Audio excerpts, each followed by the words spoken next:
Яңалыклар вакыты үз эшен башлап җибәрде. Студияда Алсу Нуриева, исәнмесез? Ошаганны алырга тырышабыз инде. Мин кагына карамыйм, теге тәмлелегенә карыйм. Ознакайда иҗтимагый совет әгъзалары кибетләргә чыкты. Нодулярный дерматит biz аны вакцинация ясап үткәрәдек үткән елларында. Шәхси хуҗалыкларда, малларда табылган авыруга ачыклык кертәбез. Досрочно была произведена выплата ежемесячного пособия за январь месяц. Пенсия фонды кайбер пособиеләрне түли башлаячак. Татарстанда соңгы тәүлектә тагын 367 кеше коронавирус йоктырган. Шуларның 7-се авыруны республикадан читтә йоктырган. Калганнар барысы да авыручылар белән элемтәдә булу аркасында авырган дип хәбәр итә Татарстан сәламәтлек саклау министрлыгының матбугат хезмәте. Яңа авырый башлаучыларның күбесе Казаннан, биредә авыруның 213 очрагы ачыкланган. Чаллыда 34 кеше авырый. Районнар арасында иң күп авыручылар саны Яшел Үзән, Чистай һәм Тукай районнарында теркәлгән. Белгечләр фикеренчә, якын арада авыручылар саны кимиячәк. Бу хакта Энгельгард исемендәге молекуляр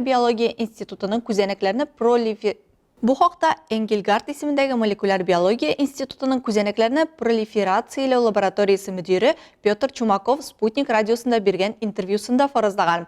Омикрон штамм бик йогышлы һәм бик тиз тарала. Әмма коронавирусның әлеге дулкыны ничек тиз күтәрелде, шулай тиз кимиячәк ди Чумаков. Эксперт фикеренчә, Россиядә авырулар саны 10 февральгә үк кимергә мөмкин. Кешеләр генә түгел, маллар да йогышлы чир белән авырый. Ут күршебез Сарман районының Югары Чыршылы авылында 2 шәхси хуҗалыкта мөгезле эре терлектә нодуляр дерматит табылган. Экспертиза 14 гыйнварда була. Чир шунда расланады. Нәтиҗәдә малларны юк итәләр, авылны карантинга ябалар. Бу хәбәр мал-туар асрап яшәгән әлмәтлеләрдә дә борчу уятты. Мәсьәләгә ачыклык кертүне сорап, безнең иҗат төркеме Әлмәт ветеринария берләшмәсенә мөрәҗәгать итте. Рәдифә Нугманова дәвам итә. Күрше Сарман районында ачыкланган нодулярный дерматит дигән авыру Әлмәт районы малларына куркыныч янамый дип белдерде Әлмәт районының баш ветеринар табибы. Ләкин моның өчен һәр хуҗа белгечләр билгеләнгән һәм белгечләр аңлаткан киңәшләрне төп-төгәл итеп үтәргә тиеш. Нодуляр дерматит, башкача аны төерле дерматит диләр, мөгезле эре терлекләрдә ачылып торган куркыныч йогышлы авыру. Ул берсеннән икенчесенә тиз юган. Мөгезле эре терлектә төерле дерматит китереп чыгаручы вирус кәҗә һәм сарыкта булмый ди белгечләр. Тик алар авыруны йөртүче булып санала. Нодуляр дерматит юкса, малның кисәк температурасы күтәрелә, аз ашый, тиз арада тәнендә каты төерләр барлыкка килә. Күзләре, танаулары ялкынсына. Дәвалау тиешле нәтиҗә бирмәсә, малларны юкка чыгаралар. Нодулярный дерматит biz аны вакцинация ясап үткәрәдек үткән елларында. Ул буквально бер 3 ел там назад башланды. Ул чир угроза кирәния белән хәзер тоже менә февральның башыннан башлыйбыз вакцинация ясарга бар малга да. Төерле дерматитның беренче очрагы Россиядә 2015 елда Дагыстанда ачыклана. 16-17 елларда Шир Дагыстан, Башкортстан республикаларында, Волгоград, Саратов, Самара, Оренбург өлкәләрендә табылган. Зарарлану чыганагы булып, авыру хайваннар һәм вирусны күчерүче бөҗәкләр, шәрки, чебен, киявын санала. Шулай ук вирус бер хайваннан икенчесенә һава аша да күчәргә мөмкин. Моннан тыш, зарарланган хайван эчкән су яки азык та инфекция чыганагы булып тора, ди белгечләр. Мал алган очрагында карап, кемнән алуларын бик ихтибар белән алырга кирәк. Андый-мондый мал сатып йөрүчеләр булган очракта урам буйлап машинадан реклама шалтыратып әйтәләрме, безнең эшсез мал, безнең үзебез үстергән, менә шул районнан килгән, Татарстан районнарын әйтергә мөҗтләр без шуннан дип ветеринар сопроводительный документы булмаган. Неизвестный сатып бирүчеләрдән берүк алырга ярамый. Төрле дерматит кешегә йокмый, удактан куркыныч юк, әмәне мал-туар зарарланса, кесәгә сугачак. Кагыйдә буларак, андый мал-туар юктарылырга авыру хайван яшәгән каралты кура махсус препаратлар ярдәмендә эшкәртелергә тиеш. Ә хуҗалар исә билгеле бер вакыт аралыгында терлекчелек кәсебен туктатырга мәҗбүр булачак. Кабатлап әйтәм, шушы регионнардан безнең торган Самарская область, Оренбургская область, Башкортстан, Казахстан, мондан ерак түгел, аннан 300 мал китерәләр. Сарыклар, мөгезле терлек, карма юк дип комбикорм, зерно бер вакытта да аннан алырга ярамый. Төрле дерматитка каршы көрәш, вакцинация ул прививкалар календарына кертелгән. Күршеләрдә булган хәлләрдән соң чиктәш авылларда мал туарга тиз арада вакцина ясалган. Рәдифә Нугманова, Марат Галиуллин, яңалыклар вакыты, Луч Әлмәт телекомпаниясе. Табиб кешеләрне дәваласа, ветеринар кешелекне дәвалый диләр. Чөнки алар җилкәсендә дүрт аяклы дусларның сәламәтлегенә түгел, ә азык-төлек куркынычсызлыгы. Заманча технологияләр алга киткән чорда бу аеруча да мөһим. Бу көннәрдә Азнакайда иҗтимагый совет әгъзалары да кибетләргә чыкты. Рейд барышында яшелчә, җиләк-җимешнең сыйфаты каралды, халыкның фикере тыңланды. Илмира Шәрифуллина дәвам итә. Шәһәрнең иҗтимагый совет вәкилләре сәүдә нокталарында социаль әһәмиятле товарларның, азык-төлекнең бәяләрен, сыйфатын карап тикшереп контрольдә тоталар.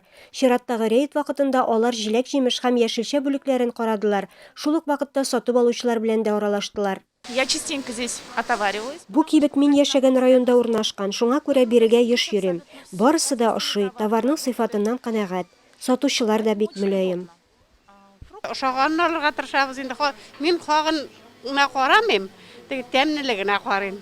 Балалар нендені ярата, міне балаларым яшіліне ярата, банан ярата, главный банан алып қойды. 8 человек. Без биредә 8 кеше эшлибез. Сөт продуктлары көн сайын, ә җиләк-җимеш, яшелчәләр көн аралаш тикшерелеп торыла. Складта товар сакламыйбыз. Кибеткә товар көн аралаш кайтып тора. Сатып алучылар азык-төлекнең сыйфатыннан канәгать булсалар да, яшелчә, җиләк-җимешләрнең бозыла башлаганнары да очрады. Чтобы вовремя перебирали. Сәүдә үзәкләре җитәкчеләренә киңәшебез шул. Прилавкаларда начар сыйфатлы азык-төлек булмасын иде. Бозылган җиләк-җимеш, яшелчәләрне чүпләүше үз вакытында башкарылсын иде. В любом случае. Әлбәттә, һәрберебезнең дә тәмле, чиста, сыйфатлы яшелчә һәм җиләк-җимешләр аласы килә. Иҗтимагый совет рәисе Лилия Әхмәдишина әйтүенә караганда, кибетләргә йөреп, товарның сыйфатын тикшерү сатып алучылар өчен дә, сәүдә хезмәткәрләре өчен дә файдалы гамәл. Общественный совет поступило обращение граждан. Безнең иҗтимагый советка халыктан кибетләрдәге җиләк-җимешнең, яшелчәләрнең сыйфаты начар булу турында гозер килде. Без бүген Азнакай муниципаль районы башлыгы кушуы буенча сәүдә нокталарына мониторинг ясадык. Бүгенге тикшерүләр буенча шуны әйтә алам. Кибетләрдә азык-төлекнең сыйфаты яхшы, бозылган җиләк-җимеш, яшелчәләр утилләштерелә бара. Азык-төлек складларда сакланмый. Әлбәттә, сәүдә залларында хезмәткәрләр аз булу сәбәпле, җитешмәү сәбәпле, начар сыйфатлы җиләк-җимешләр, яшелчәләр очрарга мөмкин. Андый очракта сатып алучылар кибет хезмәткәрләренә яисә администраторга мөрәҗәгать итә алалар. Сәүдә нокталарына чыгу эше алга таба да дәвам итәчәк. Илмира Шәрифуллина, Рөстәм Әкбәров, яңалыклар вакыты, Луч Әлмәт телекомпаниясе. Әлмәттә яшәүче 31 яшьлек хатын федераль куркынычсызлык хезмәтенең ялган хезмәткәренә ышанып, мошенникларга 2,5 миллион сум акча күчергән. Ул аферистлар белән 8 көн аралаша, шул вакыт эчендә 5 кредит рәсмиләштерергә һәм мошенникларның төрле банк счетларына бөтен сумманы күчерергә өлгерә. Узган елның 20 декабрендә зыян күрүчегә билгесез кеше шалтырата һәм үзен Россия Үзәк банкы хезмәткәре дип таныштыра. Ул хатын-кызның банк счеты катнашында мошенниклык гамәлләре булуын һәм гариза бирүчегә шәхси счетын алыштырырга кирәклеген хәбәр итә. Берничә минуттан соң аның белән банкның хезмәткәре элемтәгә кереп, хатын-кызның счетта булган акчалар турында җентекләп сораша. Зыян күрүче 225 мең сум күләмендәге кертем турында хәбәр итә. Шалтыратучы үтенече буенча хатын акчаларын салдыра һәм мошенниклар тәкъдим иткән резерв счетка күчерә. Шуннан соң шалтыратучы аның чыннан да мошенниклык гамәлләре корбаны булуы һәм аңа шәхси счетны берничә этаптан яңарту процедурасын узарга кирәклеге турында документ юллый. Икенче көнне ханымга шалтыратып, аның исеменә кредит рәсмиләштергән маташулар хакында хәбәр итәләр. Шалтыратучы хәбәр иткәнчә, законсыз операцияны булдырмау өчен 800 мең сумга кредит рәсмиләштергә һәм акчаларны куркынычсыз счетка күчерергә кирәк. Аферист бу вакытта банкта булырга һәм мошенник белән бергә эшләүче банк хезмәткәрләрен күзәтергә вәгъдә итә. Хатын хокук саклау органнарына ярдәм күрсәтүенә ышанып, аның үтенечен үти. Акча күчергәннән соң шалтыратучы янәсе хатын-кыз ярдәмендә тоткарланган кыз фотосын җибәрә. Злоумышленники, они тоже психологи, они улавливают ноты в голосе тому, кому они звонят, да, и начинают уже обрабатывать настолько настойчиво, что необходимо прямо сейчас же эти операции проводить, чтобы пресечь попытки там совершения краж. Прямо сейчас же вот по телефону это необходимо сделать. Мы еще раз говорим, что здесь нет такой необходимости сейчас же этого делать. Без вашего согласия ваши денежные средства никуда не уйдут.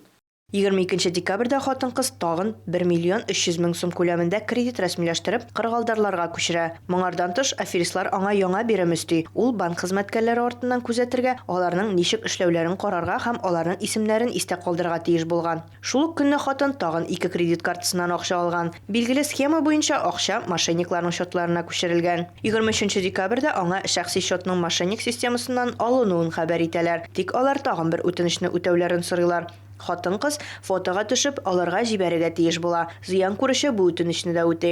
Ханымга аны банк счетын алыштыру өчен банкка чакырулары турында SMS хәбәр килә.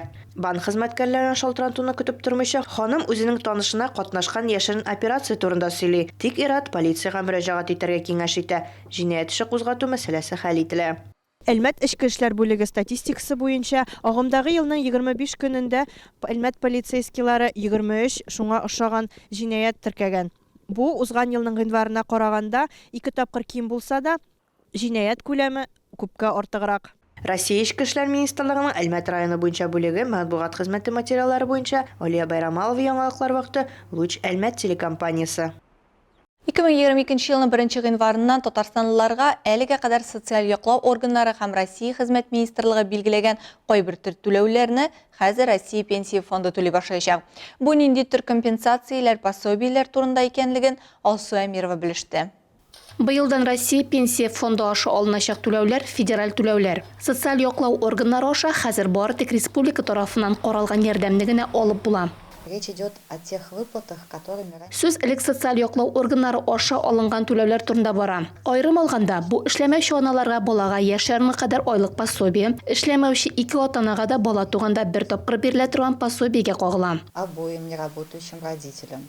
Халек булган хәрбиләрнең һәм көч структуралар хезмәткәрләренең гаиләләренә пособиеләр һәм компенсацияләр түләүләрнең айрым төркеменә керә. Мәсәлән, коммуналь түләүләргә чыгымнарны компенсацияләү, шәхси йортны төзекләндерүгә яисә баланың җәйге савыктыру ялына түләүләр шундыйлардан. Бу түләүләрдә хәзер пенсия фонды аша башкарыла. В январе месяце досрочно была произведена выплата ежемесячного пособия за январь месяц. Гыйнвар айы өчен түләүләр алдан түләнелде. 15 гыйнвардан 28 гыйнварга кадәр почта бүлекчәләре аша, 17 кредит учрежденияләре аша айлык пособие бирелде. Февраль айында түләүләр яңа билгеләнүчләр өчен генә башкарылачак. Февраль айы өчен бу пособие март айында, 3 марттан 28 мартка кадәр түләнеләчәк. Март айы өчен апрель айында киләчәк. С 3 числа по 28 марта. За март месяц поступят в апреле. Каралган түләүләрнең барысы да пенсия фондында. Аларны күчерү өчен шәхсән пенсия фондына бару таләп ителми. Элек билгеләнгән пособиеләрне гражданнар элекке режимда һәм моңа кадәр күрсәтелгән реквизитлар буенча алачак. Яңадан рәсмиләштерү яки түләүне узайту өчен бер кайда мөрәҗәгать итәргә кирәкми. Әгәр дә сезнең яңа төр түләүләр буенча сорауларыгыз бар икән, Әлмәт пенсия фондының клиент хезмәтенә мөрәҗәгать итәргә кирәк. Мөрәҗәгать итәр өчен башта алдан язылу таләп ителә.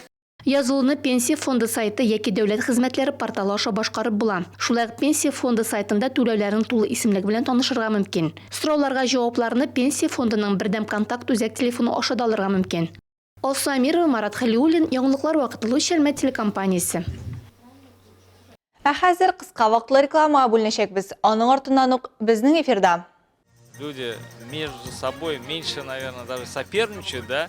Им важнее именно участие. Лайыклы ялда вакытны күңелле һәм файда белән үткәрәбез. Мы не планируем предлагать людям, которые пришли сюда, какую-то конкретную пьесу или какую-то постановку, как мы ее видим. Әлмәтләрне яңа премьера көтә. Реклама тизачак, безнең белән калыгыз. Шәһәр паркында пенсионерлар арасында 3-нче яшь исеме астында 12-нче спартакиада ачылу тантанасы узды. Быел ярышлар урынына Скандинавия йөреше фестивале оештырылды. Әмма аның алдыннан күңелләре белән яшь булган апа һәм абыйлар үзләренең бию флешмобы белән күңел ачтылар.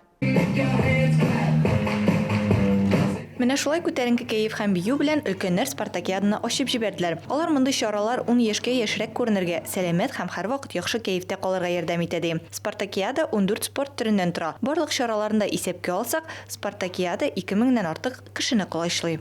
Одна из самых таких интересных в том плане, что если с точки зрения энергетики. Бу иң кызыклы спартакиадаларның берсе. Шул исәптән бу чараларда хакимлек иткән бу энергетика һәм атмосфера аркасында. Барыбызга да моңа омтылырга кирәк. Биредә кешеләр бер-берсе белән ярышмый, алар ләззәт ала. Аларга катнашу мөһимрәк. Им важнее именно участие. То есть в этом возрасте самое главное именно участие. Өлкәннәр арасында спартакиаданы ачу өчен шәһәр паркында 300-дән артык кеше җыелды. Аларның бердәмлеге һәм яхшы мөнәсәбәтләре башка районнар өчен дә үрнәк. Шул исәптән ветераннар советының яхшы эше нәтиҗәсендә.